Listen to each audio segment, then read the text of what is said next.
You know, this might actually work.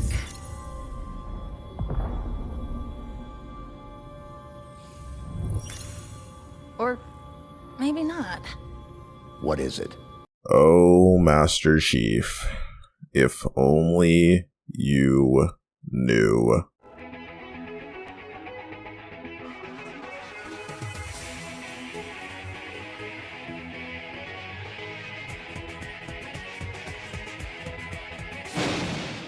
It's extremely rare that I get truly excited for a video game's release. You probably think of it as jumping onto the hype train. In recent memory, I've only jumped onto it 3 times. Once for Super Mario Odyssey, which lived up to the hype in just about every single way. Oh yeah! And again for Kingdom Hearts 3, a game that disappointed me so thoroughly I made it a point to avoid getting overly hyped for new releases after that. At least until this game came along. I was practically counting the days until Halo Infinite's campaign released back in the fall of 2021. I know Halo fans are fairly divided over 343 Industries' Halo campaigns, but I honestly think Halo 4's campaign, while not the best in the series, is better than most people give it credit for. I never played Halo 5's campaign, mostly due to not having an Xbox One at the time the game released, so I can't really speak on it much, although I'm aware it's not exactly hailed as a masterpiece. Despite all of that, I really believed Halo Infinite's campaign could be the next great entry into the series, and when I played the game for the first time, it was that to me. Well, it was at the start. I was initially immersed in the open world, and I enjoyed messing around with the surprisingly interesting weapon sandbox. But the more I played, the more I realized that this campaign wasn't what I initially believed it to be. The design philosophy I first viewed as rich and innovative slowly warped into a picture of shallowness and monotony. But why did this happen? Where did Halo Infinite go so wrong? It's a tough question to answer, but I'm gonna give it my best shot in this video. Oh, and I really shouldn't need to say this, but I'm spoiling the fuck out of the story, so you've been warned. And speaking of the story, that's where we're starting, so buckle up. The narrative begins at the end of a battle aboard the UNSC Infinity, ending in the Master Chief getting his ass handed to him by Brute Commander Atriox. The Chief drifts in space for a while until a random UNSC Marine codenamed Echo 216 finds him and picks him up. Chief learns the UNSC lost the battle and its forces were completely wiped out, but he doesn't have time to think about that since the attacking brutes known as the Banished come back to finish Chief and Echo off. Chief manages to destroy the Banished warship and is introduced to Escharum, War Chief of the Banished.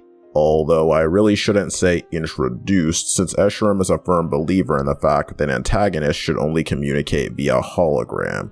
Keep this point in mind because I will come back to it later. Back at base, the Banished are pissed off that Atriox didn't finish off the Chief on the Infinity. Granted, Atriox could have just snapped the Chief's neck instead of throwing him off into space, but you know how it is. Dumbass villain is gonna dumbass. Echo wants to get the fuck out of Dodge, but Chief heads back into the Lion's Den to retrieve some weapon that can supposedly turn the tide against the Banished. And the weapon turns out to be some generic UNSC AI that definitely doesn't look or sound like Cortana at all. The AI named Weapon tells the Chief Cortana was captured by her and that Chief was supposed to take Cortana back to the Infinity for deletion. Except the Chief didn't actually do that. It's worth pointing out this is pretty much the only information given regarding how Cortana was defeated. The UNSC just magically made a new AI that could beat her. This essentially means the entire conflict introduced in Halo 5 is resolved off-screen with next to no clarity. I'll get more into this later, but for now just know this campaign has a huge issue with the telling but not showing style of storytelling. Chief tells Weapon the Banished plan to fire the nearby Halo ring to destroy Earth and they need to be stopped. They meet up with Echo again, who is really pissed that the Chief doesn't want to return to Earth, and honestly I can't say I blame the guy. The Master Chief is approaching Batman levels of obsession with jumping into a situation with terrible odds. Upon investigating a UNSC distress signal, Chief finds a mortally wounded Spartan who tells him to investigate a place the Banished call the Conservatory. After dealing with one of the most bullshit mini-bosses ever, Chief enters the Conservatory and finds the monitor of the installation, who panics about something known as the Harbinger escaping from exile. The Harbinger then captures and tortures the monitor in an attempt to find out where the Endless are, something so terrible it's supposedly worse than the Flood. Chief heads into the Spire to gain more intel on the Endless, only to discover the Spire is part of a network of facilities designed to rebuild the destroyed Halo ring and get it operational again. The Spire collapses, so Echo swoops in to give Chief a hot extract, but their Pelican is shot down by anti-air guns as they escape, so Chief has to go on foot and take them out. This culminates in Echo admitting to Chief that his Pelican is actually stolen and he considers himself a failure because he deserted the army when the attack on the Infinity began. Chief comforts Echo by acknowledging even he's failed before, citing his failure to stop Cortana from turning against humanity. It's a nice moment between the two of them. One really long drawn-out mission later, Chief finds the entrance to the command spire, but the weapon is hacked by the Harbinger as she attempts to unlock the entrance, prompting Chief to delete the weapon to prevent her from falling into enemy hands. And while struggling to escape the Harbinger's control, the weapon engages in some of the most awkward-looking animations I've ever seen in a video game. Seriously, this shit is approaching Mass Effect Andromeda levels of awkwardness. The auditorium will spill its secrets. The Endless will walk this world once more. I can't fight it! Anyway, the weapon overrides the deletion protocol and is pissed at Chief for trying to delete her, even though she has zero issues with being deleted at the start of the game. And it makes total sense for Chief to pull the trigger on this, since he's probably not willing to take another chance on an AI going rogue after what happened with Cortana. Chief eventually reaches the top of the command spire with the weapon reminding him how much of a heartless asshole he is every step of the way. The spires are all now active. Oh, What is it? I wasn't talking to you. He doesn't talk much. He's more of what you might call a man of action. Especially when it comes to killing things. Right, Chief? And the two shut the system down for good, preventing the spires from being used to repair the Halo ring. After they bicker like husband and wife for a few more minutes, Echo comes in to pick them up, but Weapon demands the Chief leave her behind. That doesn't last too long though, since an elite stowed away on the Pelican and captures Echo, forcing Chief and Weapon to instantly be on good terms again to go rescue him. While looking for Echo, they stumble across memories of Cortana's evil actions prior to the events of the game, such as her destruction of a UNSC space station with a large number of Spartans on it, her annihilation of a UNSC base in Sydney, Australia, and her turning the banished homeworld of Doisak into a million pieces of space chunks. None of this is actually playable though, you're simply told these things happened and it's supposed to produce some extreme emotional reaction from you. But all I was thinking was, why didn't 343 make a game about these events, because that probably would have been much better than the story we actually got. But nope, we just get lazy ass holograms instead. At this point, Chief explains that in order to defeat Cortana, the UNSC had to construct a copy of her to tip the scales back in their favor. Subsequently, the weapon has a breakdown upon discovering she's just a copy of Cortana. Guys, this is the point where I nearly lost my mind. Why is this moment played up like it was supposed to be an amazing plot twist that 99.9% of players would never see coming? The weapon looks almost identical to previous designs of Cortana, and she basically has the same voice and mannerisms. Did anyone seriously not see this coming? It's so incredibly fucking obvious what the connection is, yet the game treats this as though it's supposed to be a moment of divine revelation that makes your jaw drop. I just don't understand it. Anyway, the weapon tells Chief to delete her since she doesn't want to stay alive and risk becoming evil and genocidal as Cortana did, but Chief decides not to delete her, saying they'll finish the fight together, meaning these two have officially entered will we won't we status. Chief fights his way into Escherum's headquarters and deals with his gauntlet of challenges before having a final showdown with the main man himself. One bullshit gravity hammer fight later, Escherum is dead and Echo is saved.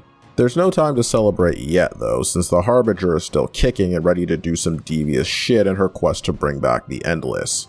While hunting her down, the full truth about Cortana's death is revealed, showing she was hunted down and cornered by Atriox and sacrificed herself to blow up the Halo ring to prevent the Banished from using it to destroy Earth. Ladies and gentlemen, we have another completely unearned redemption arc on our hands. It's also shown that Cortana was the one who prevented the weapon's self-destruct protocols from activating as they were intended to. Sheev manages to kill the Harbinger, but not before she's able to send off one last Mayday signal and one last claim that the Endless will return. Sheev says goodbye to Cortana one last time via a recorded message Cortana left for him before offing herself. The building crumbles down around Sheev for some reason. Seriously, why did that happen? Leading to the Sheev jumping through a mysterious bright light that shows up at the last moment. When he comes out the other side, the weapon discovers they travel through time by a few days and there's more to this ring than meets the eye. Echo comes down to collect the two, revealing his name is actually Fernando Esparza. The weapon decides to pick a name for herself too, about fucking time, and the three of them head off to tackle their next adventure. In an after-credits scene, Atriox is shown to be alive despite not appearing once throughout the entire game after the very first cutscene, accessing some Forerunner installation and his continued pursuit of the Endless. For what it's worth, I don't consider this to be the worst story in the series. I do think Halo 3 ODST's story is worse. I've tried to play that campaign twice and I quit early on during both attempts. On the other hand, I can't point to a single thing I think Halo Infinite's campaign does exceptionally well in terms of its story. The narrative relies on nostalgia way too much, and I can't help but think that choice was made to compensate for the fact that Infinite's story isn't that deep or interesting on its own. Multiple levels have you listening to lines ripped right out of previous games, regardless of whether those lines are in any way relevant to what you're doing in the moment. Guys, I thoroughly enjoyed most of the earlier Halo games. Halo 2 is one of the best first-person shooters I've ever played, and Halo 3 and Reach aren't far behind. I do think Halo CE's campaign is a piece of dog shit, but you get the point. Just because I enjoyed those games doesn't mean I want them regurgitated to me every time the next game in the series releases. If you throw away all the unnecessary references to previous games in the series and just look at the information specific to Halo Infinite, it's not even close to being impressive. The few questions the story does raise don't get any satisfactory answers by the time you reach the end. You never really learn anything interesting about the Endless regarding why they were so dangerous and needed to be locked away. All you're ever told about them is they're supposedly worse than the Flood, but that alone isn't really piquing my curiosity. The Harbinger wasn't awful as an antagonist, but certainly could have been developed more. And speaking of antagonists, let's talk about Escharum for a bit. What, did you think I forgot about him? I'm not gonna mince words here. Escharum is a fucking terrible antagonist. He's nothing more than an asshole who kills people because he enjoys it. At least 75% of his dialogue is delivered to you via these stupid hologram monologues, during which you have to listen to Escharum bitch about how he's really big and really strong and how he's going to win because he's so much better than the Master Chief. It's the old, played out, lazy way of developing villains that's been used ad nauseum. Do you know how many times Escharum monologues in this game? 12.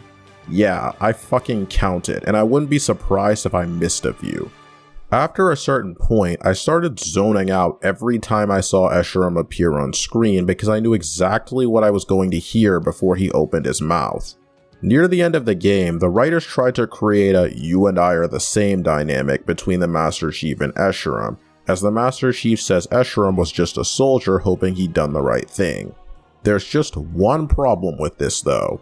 At no point in the entire campaign does Escharum ever display any sense of humility, sorrow, regret, or vulnerability until 5 seconds before his death.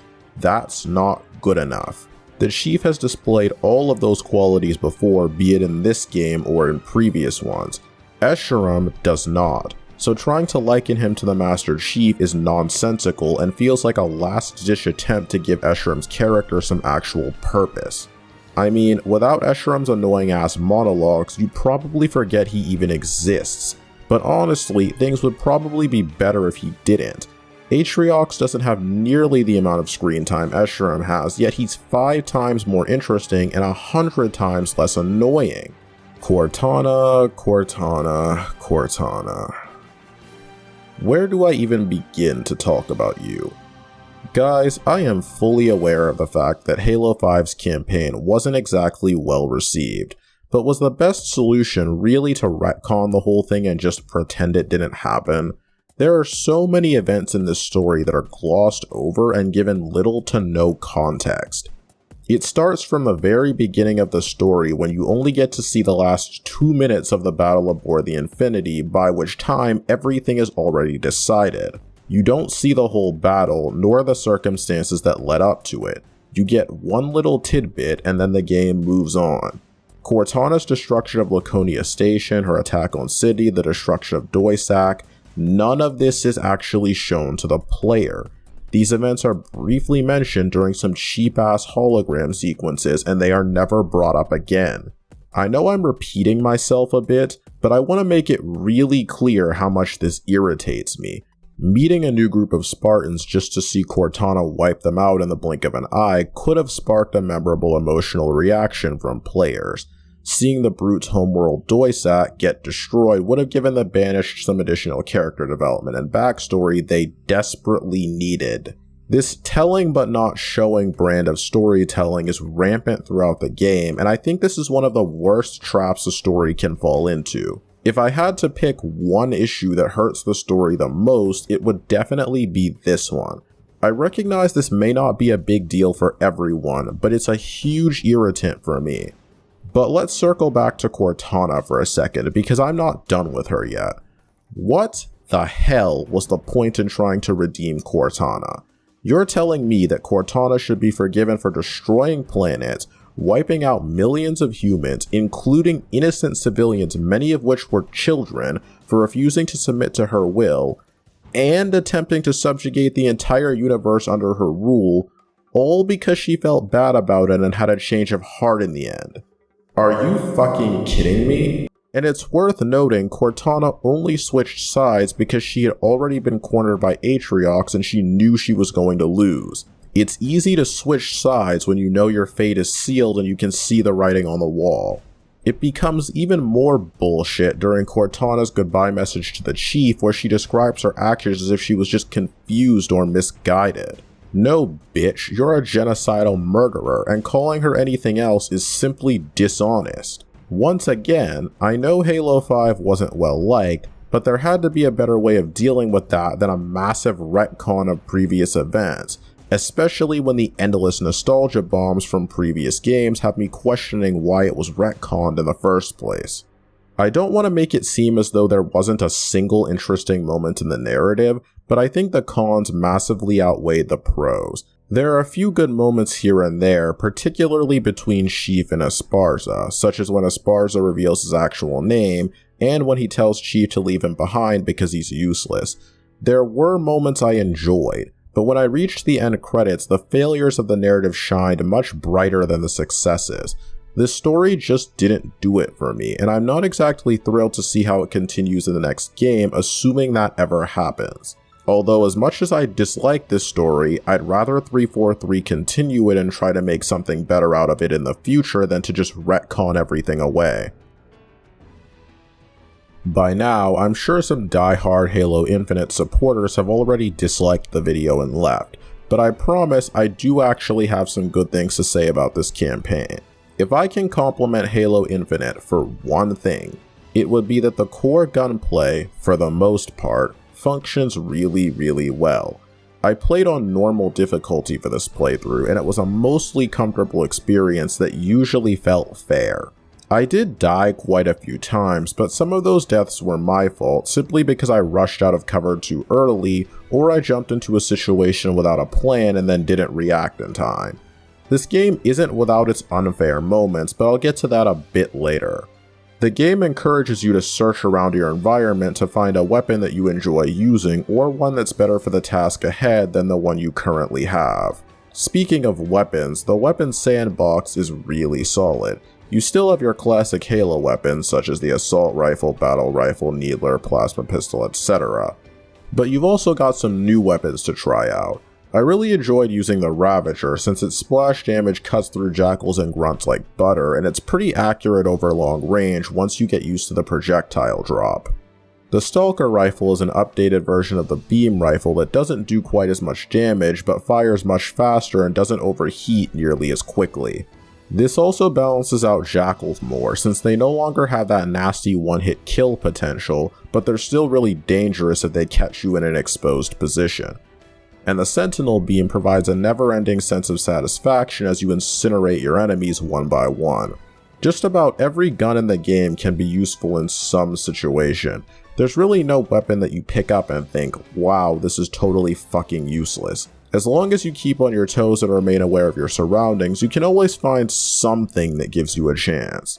The banter between the enemies is really funny sometimes as well. Listening to enemies reacting or cowering in fear as their allies fall beside them is pretty cool, and it makes the battlefield seem much more alive than it would otherwise be. As you explore Zeta Halo, you'll discover forward operating bases, or FOBs, that you can claim for the UNSC by killing all the banished forces in the area. Claiming FOBs isn't required to beat the game, with the exception of the first one, but if you don't want to make your life harder later, you're better off claiming as many as you can. More on that later.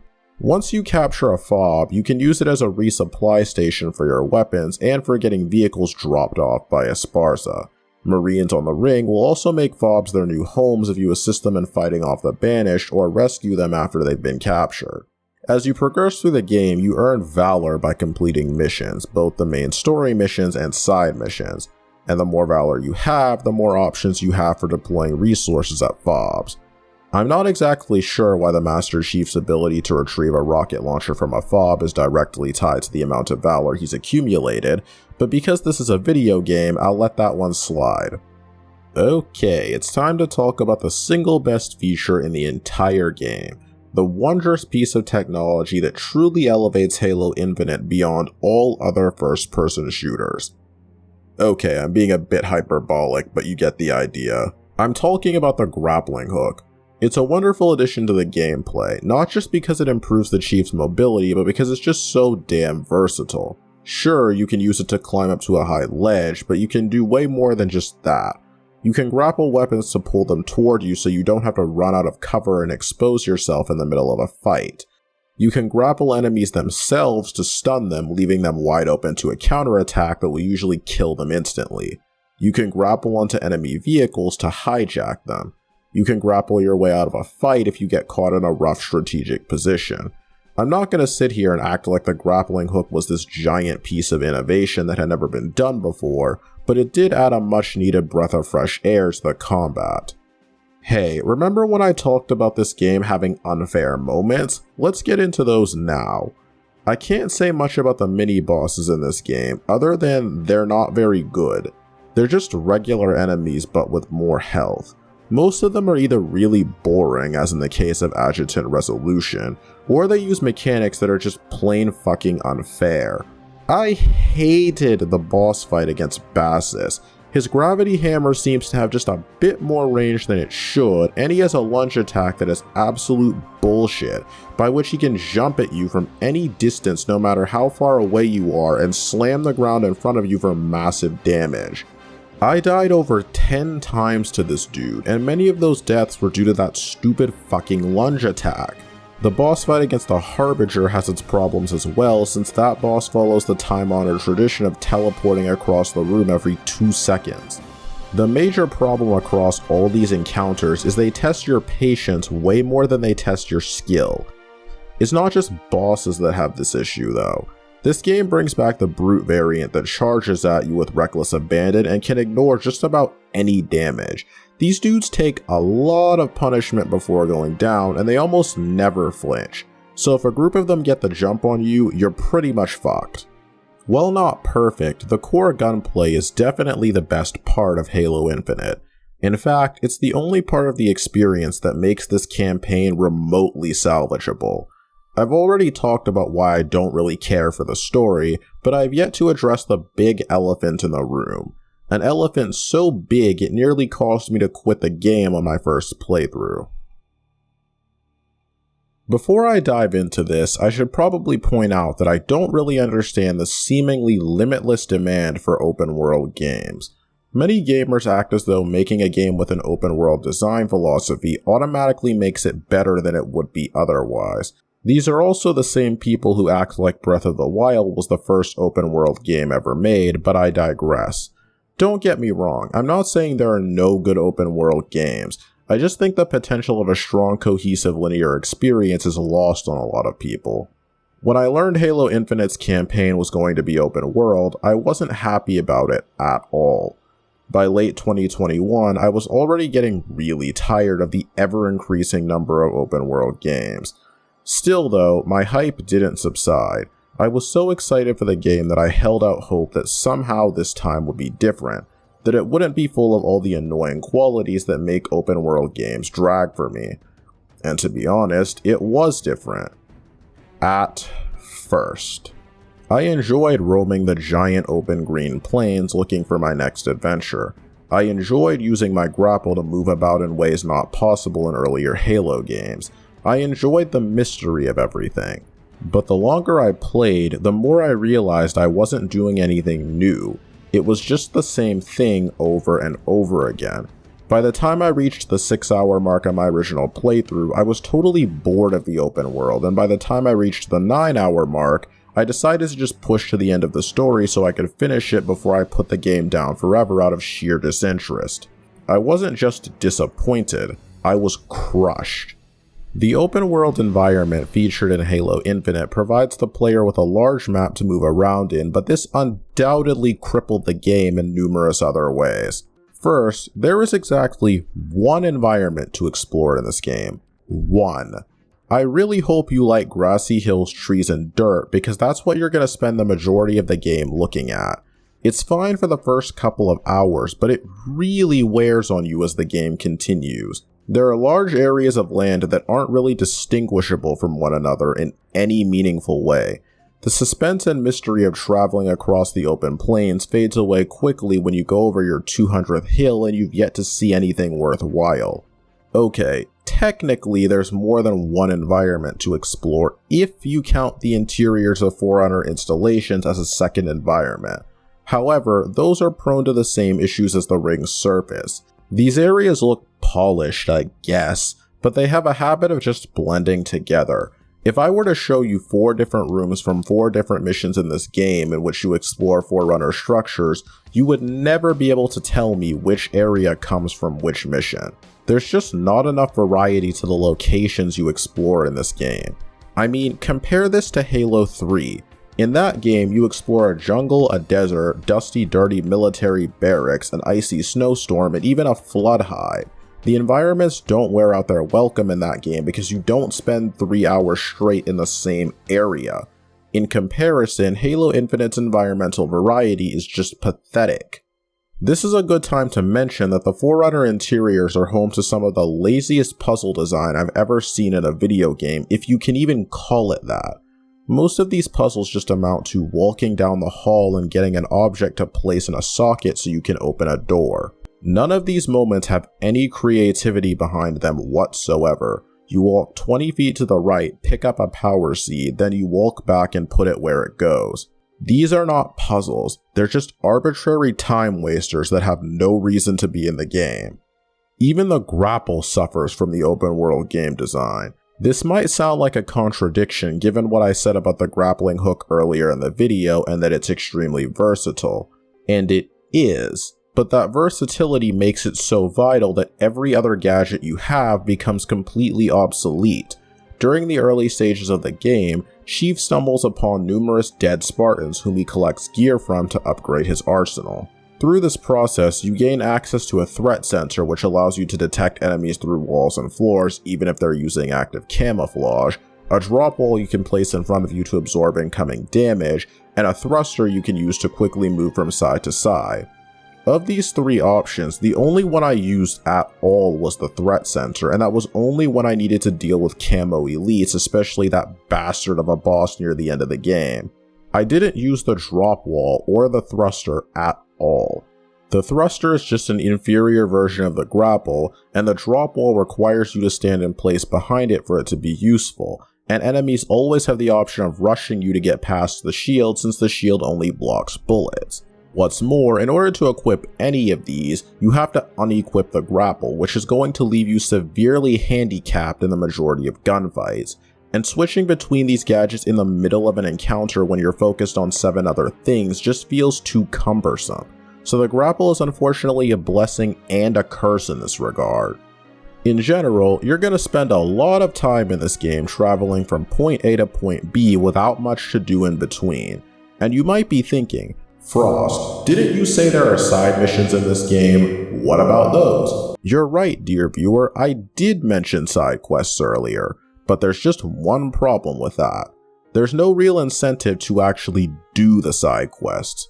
Taking down banished camps doesn't really affect anything, and it certainly doesn't help you defeat the banished despite what the weapon tells you. The only slightly worthwhile thing you find in these camps are audio logs meant to fill in the blanks about what happened between Halo 5 and this game, but that gets back into the telling but not showing storytelling issue I discussed in depth earlier, so you can probably guess what I think about this design strategy. You can help your fellow Marines fight the Banished, but again, there's no reason to waste time wandering around the map looking for random Marines to save, partially because of the already mentioned repetitive environments, and partially because the only thing you get for saving Marines is Valor, which you get plenty of by just playing through the main missions.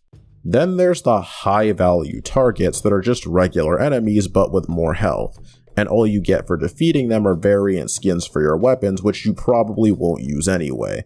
It's not like it's a better version of an already existing weapon, it's the same weapon colored slightly differently. It's fucking useless. The side quests don't really add content to the game, they're just busy work to increase the runtime. It took me 10 hours to finish the game during this playthrough, and I did a very small portion of the optional content. I don't even want to think about how long this would have taken me if I had done all of the extra content or even most of it. Even the main campaign has missions that exist solely to waste your time.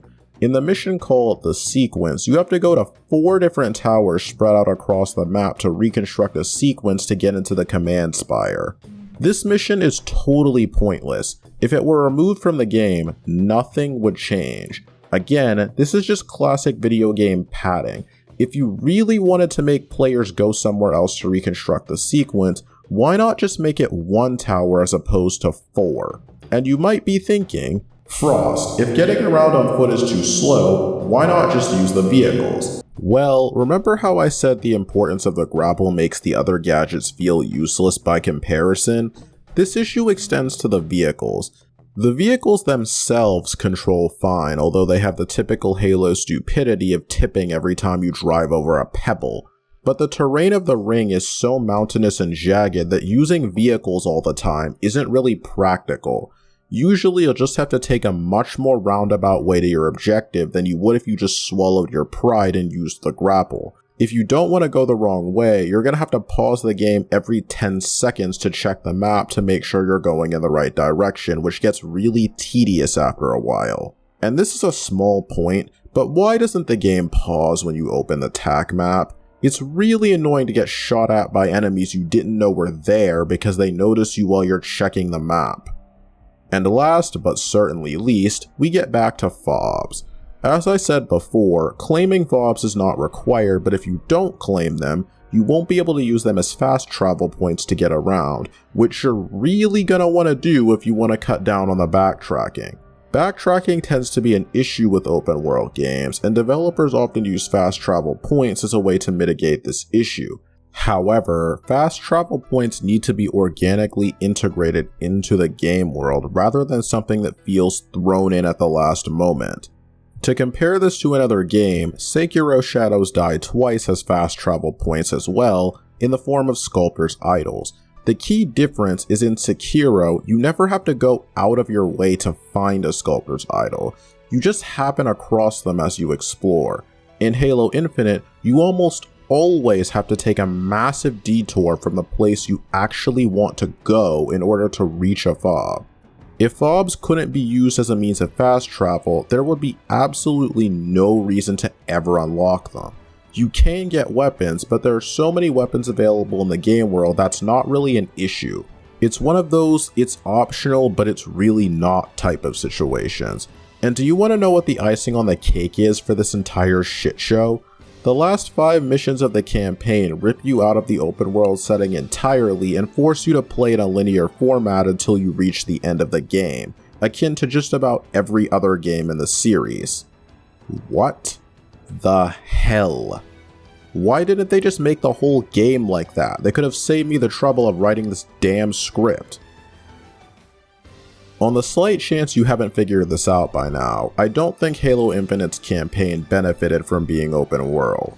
I tried to stay optimistic before I actually played the game, but there are just so many issues with the structure and design that it's impossible to overlook it all. I don't know what the future of Halo looks like, but if and when the next game releases, I really hope the series returns to the traditional mission-to-mission style. Otherwise, I probably won't bother playing it. I wanted to love this game. I really did. Halo Infinite's campaign is a perfect example of what happens when developers try to be trendy instead of designing a game world that actually suits the structure of the gameplay. When you combine that with the story largely being an unimpressive mess with only a handful of nice moments, you have a game with a strong core and nothing backing that up.